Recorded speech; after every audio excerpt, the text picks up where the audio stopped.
Mamluk আমলটিকে বলা হয় ইসলামী স্থাপত্যকলার বসন্তকাল।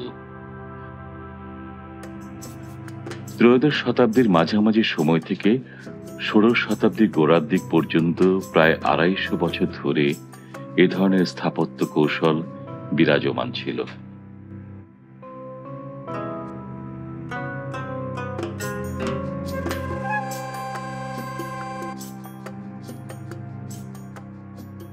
মিশরের রাজধানী কায়রোতে এ ধরনের স্থাপত্য ধারা বিকশিত হয়েছিল।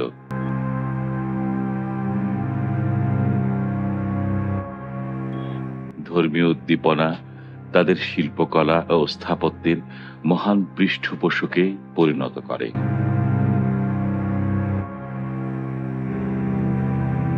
মামলুক শাসনামলে বাণিজ্য ও কৃষির উন্নয়ন কায়রোকে পরিণত করে মধ্যপ্রাচ্যের সবচেয়ে বিত্তশালী শহরে। সুউচ্চ মিনার, প্রাঙ্গণ, বৃহদাকার গম্বুজ সজ্জিত কায়রো পরিণত হয় পৃথিবীর বাগানে।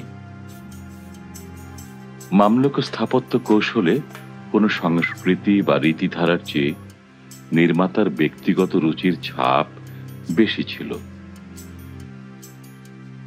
মামলুক স্থাপত্যের পৃষ্ঠপোষকরা তাদের তৈরি গম্বুজ ও মিনারে ব্যবহার করেছেন মৌলিক নকশা।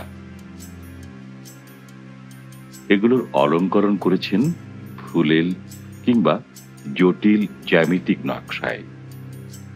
ফাতেমিদ স্থাপত্যের রেশ ধরে মামলুক স্থাপত্যেও রাস্তা ঘেঁষা মসজিদ নির্মিত হয়। ১৩৫৬ সালে মিশরের রাজধানী কায়রোর শহরতলিতে মামলুক স্থাপত্য রীতির সবচেয়ে উল্লেখযোগ্য স্থাপনা এই সুলতান হাসান মসজিদ।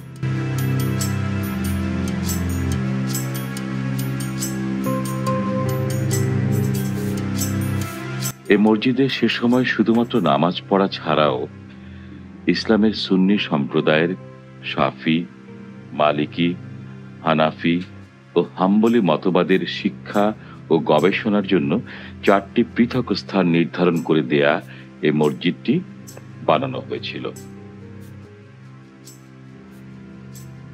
প্রায় ৮৫,০০০ বর্গফুট আয়তনের এই মসজিদটি পৃথিবীর অন্যতম বড় মসজিদের একটি। মসজিদের প্রধান প্রবেশ পথটি সে সময়কার মিশরের সবচেয়ে উঁচু সদর দরজা। ৩ দিক দেয়াল দিয়ে আটকানো সুবিশাল খিলান দিয়ে মসজিদের শানে প্রবেশ করতে হয়। সে সময় মামলুক মসজিদের শানের মাঝখানে জায়গাটিতে একটি অজুখানা ছিল, এখনো আছে। মামলুক যুগের এ সকল স্থাপত্য পরবর্তীতে ইস্তাম্বুল থেকে নিয়ন্ত্রিত ওসমানী সাম্রাজ্যের ইসলামী স্থাপনাতে অনুপ্রেরণা হিসেবে ব্যবহৃত হয়।